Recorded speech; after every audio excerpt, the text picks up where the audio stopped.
Nobody tells you this before coming to China. You think the challenge will be the language, but actually the challenge is surviving daily life, ordering food, picking up packages, taking the metro, washing clothes. Even buying a chair becomes an adventure. China moves fast, extremely fast. Everything is digital. Everything is connected to apps, and almost nobody uses cash anymore. At the beginning, even simple things felt impossible. So instead of fighting the system, I started learning the hacks. My name is Shady Atia. I am professor at Liège University in Belgium, and I've been working and studying in China for more than 3 months. And today I will show you the hacks that helped me to survive. Here are the survival tricks nobody explained to me. Hack number 1. How to order food. I'm using mainly Meituan application. I use this application because it has an English feature. First step you have to do to make sure that you are writing your address and your mobile number in a correct way to make sure that the delivery will be well identifying your location. And then from there I start to type the keywords, most probably in Chinese, to make sure that I will have a broader search. So I type words like vegetarian, sushi, or I type words like halal, qingjian. Sometimes I type shui guo, which means fruits, depending on what I want to buy. And from there I make my order and I link it to my Alipay account or WeChat account. Meituan also will give you the chance to track the delivery person until they arrive. And maybe if you are doing an order for the first time, it makes sense to be alert and wait for the delivery person so that you can better coordinate and pick up your food.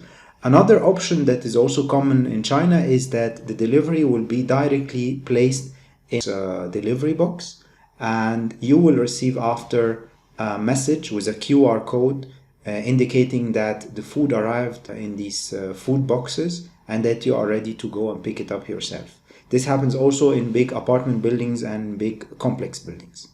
So this is an example of the delivery boxes that you find sometimes at the entry of hotels or apartment buildings. So once you place an order in your application for a drink or a meal, the delivery person, they hand in the meals or the drinks in these boxes, and they notify you via the application that the order has been delivered, and you receive a QR code signal. Then you come here, you just scan the QR, and suddenly one of these boxes will pop open, and then you can pick up your delivery. So actually this is an alternative way to receive your orders.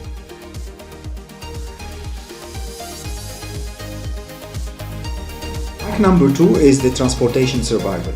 In China, mainly either you'll use the bike. This means that you have to scan using Alipay the different shared bikes that you can find all over the country, or you will use the underground, the metro, and this means that you need to pick or select from your Alipay application the option transportation. You will have a QR code unique for phone, and from there you use it to scan to access the underground stations after checking the security, and then depending on the exit station you will be charged depending on the distance that you traveled.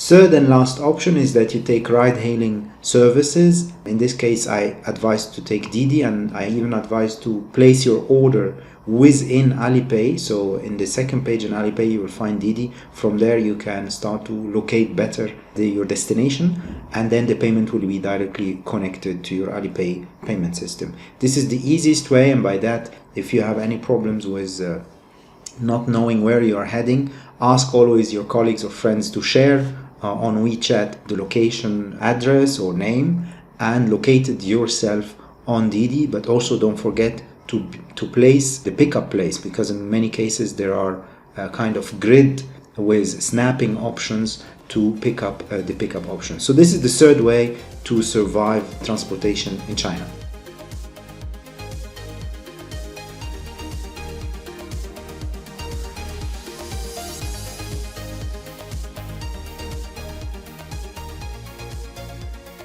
Third hack is Walmart and survival shopping. I selected Walmart because it's the closest to me here, and it's a large one. For sure, it's not like the Walmart you find in the West. It has different choices. Everything is also in Chinese. And you can see that you will need to make some effort to buy the right ingredients or the right food they are looking for.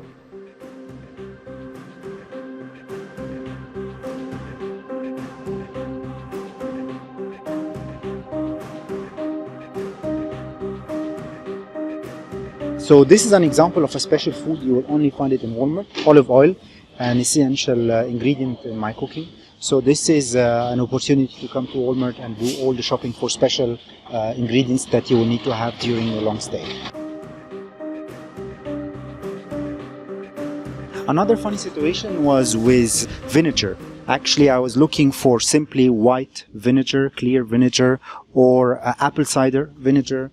I couldn't find it easily. There was a one that I bought already, but it's sweet. So you can imagine apple cider vinegar, it's almost apple juice. So these are one of the challenges you figure out here when you are in China. I don't know what's the solution, but I assume if I had better mastery of the language, I would be doing an order online and get the good ingredients I'm looking for. Another tough one in China is to pick up salt. You know, in China they use a lot of MGM. So make sure to find the salt and not confuse it with MGM. Couldn't find a big choices here of sardines. In China it's not a culture to have canned food, but in general you can order online, or if you are in other cities than Chengdu, I'm sure you will find all what you would like to order and purchase.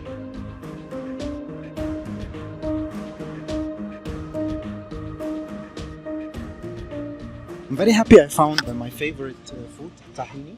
They have two types of tahini, a clear one and a dark one. What I like also very much in China is that they are very rich with beans. They have different types of beans, and in most restaurants, if you are following restaurants or you will order all the time, you will not find meals that are including beans. You can see here you have soya beans, you have red beans, mung beans, lentils, what else? Different types of mung beans and different types of soya beans, black, red, and you have different mixes. You have also millet. You will find different types of wheat and different types of rice, like red rice, colored rice, black rice, and so on. So it's very rich, very diverse, and then you can get small packages, including peanuts, including the black rice, like I said, and you do your own cooking, keeping that you can have your plant-based diet and making sure that you have good fibers, and at the same time you're not having high calorie intake and not a high fat intake.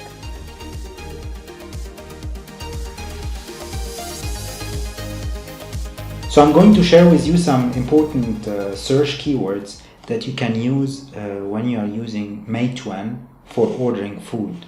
And I think one of the most important words you can see on the right here, on the left side, I will share with you the search that I'm conducting. I know it will not be easy for many of you, but if you can turn on the Chinese, install the Chinese option in your smartphone and just write using pinyin, which is Latin letters representing certain words. For example, you can start writing the word sushi, as you can see on the screen, and once you type the word sushi, it means vegetarian. Sushi, vegetarian, and then you can see what kind of options you can find around you. Another keyword that is very useful if you want to find, for example, halal food, you can write Qin Zhen. You can see Qin Zhen, and then you search, and then you have a list of food, halal or Qin Zhen. Another important word, let's say you are looking for full grain bread. So in this sense you can say Quan Mai Mian Bao. Quan, that's Quan Mai. Let me check. No, this is not the right one. Yes, Quan Mai Mian Bao. This means whole grain bread. and just write it for now bread so that you can get access to bakery in general. So here you go, you have some shops, and then you can pick up, I don't know, this is a bagel. Now, I don't know how much, this is 100% whole grain, or is this is the same fooling they do like they do in Europe, putting 10% and then saying it's a full grain meal. But anyway, these are all interesting keywords and important keywords. What else can we add? I like to drink matcha tea. Actually, I discovered it's called, in China, it's not called matcha tea, it's called mocha tea. So I write mocha, which means mocha. I think this is the right spelling. And then here you go. You have you can find it in Luckin, in different shops in all over. Shops are selling mocha. So these are all options if you have specific meal. Also, another important word I would tell you, shui guo, which means fruit. Shui guo. This is also a good one if you are looking to search or order some fruits. It would be very helpful also to use this word. And one last word I use also, oat milk.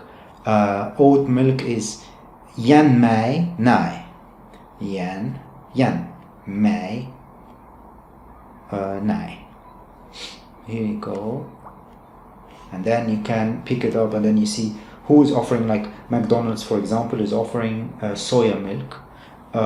Shops around you having coffee or any different plant-based milk, including oat milk. So typing these words is very helpful, and just putting this in Meituan can be very helpful.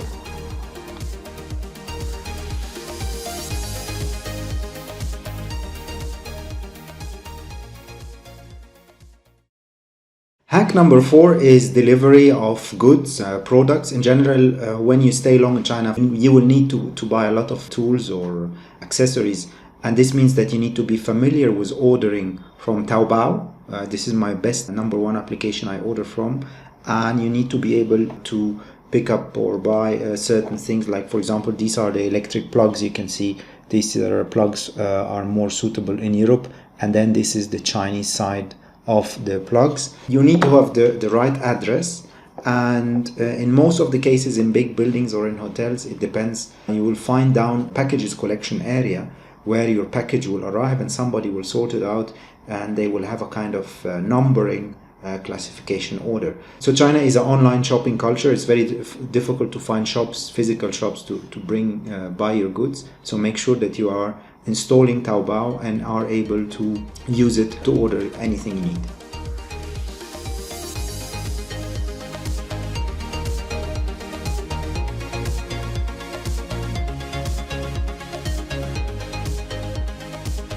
Hack number 6 is washing your clothes. If you stay long, you will need to have this option. So the best way is either if you are renting for a long time, to make sure that your apartment has a washing machine. And in this case, you will get your own detergent and make sure that you will hang your clothes around until they dry. Don't forget you need to translate all that and not cook your clothes, because it's easy here to have temperature like 95. Second option is to reserve a hotel, even for a day or half a day, and make sure that that hotel has an option of washing machine and laundry. And this was also a very good option if you stay long in hotels or moving from a city to a city. I advise you to book a hotel with a laundry option, and this will be included in the hotel reservation fee. So this is also a good idea to make sure that you can wash clothes, have less clothes on you, and extend your stay as long as possible. Hack number 7, getting a haircut. So this was my third haircut during my stay in China. I went into a no appointment barber shop, and the process was very simple. You start with a wash and then the cut and so on. They start first with using electric clippers, and then they switch to scissors for the top. So the experience is very simple and convenient, and it goes straightforward.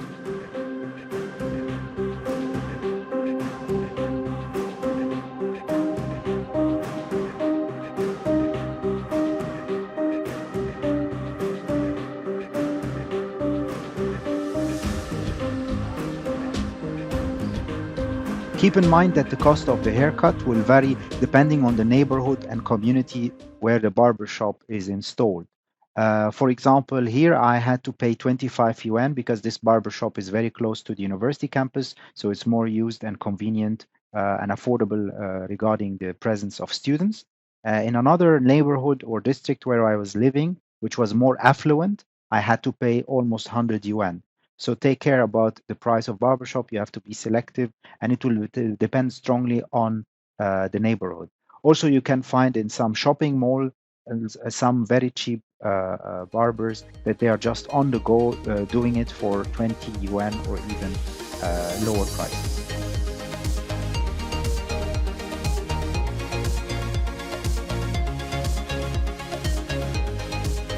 Last hack is about ergonomics. Talking ergonomics, you can imagine how small and tiny is the chair. So this is also one of the things you will figure out. So ergonomics are so important if you are working for long duration, checking emails. You need to have proper chairs, proper desk, working desk. So this will be also a challenge you have to take care of. Just make sure that the chairs, the desks, the bed you are using all are complying with your body dimension, because you will find here the sizes are a little bit more smaller, desks are lower, same story with chairs. The seat height of chairs could be around 40 centimeter on the low, 38, something like that. In Europe and the United States, the seats are a bit higher, around 45 to 50 centimeter high. Also, the desk heights here are very low, so if you stay long without being conscious about the different size and dimension of furniture here, you might have problems with your backs and shoulder and body in general. So I advise you in this case to go to IKEA or any company that is providing ergonomic chairs and take your measurement tool yourself and test them to make sure that these chairs and desks will fit with your body dimension. So this is the end of the video. 3 months ago when I arrived in China, everything felt difficult. Today I feel that I have a convenient life. I'm able to control my work environment, my study environment. Also, I'm enjoying the country so much. So I hope also you enjoyed the video, and if you have other hacks, don't hesitate to share them with us. If you are moving to China or studying in China, I hope these hacks will help you in your daily life. I hope these hacks will make your journey easier. 好好学习，天天向上. Study hard and improve every day, or learn diligently and make progress daily.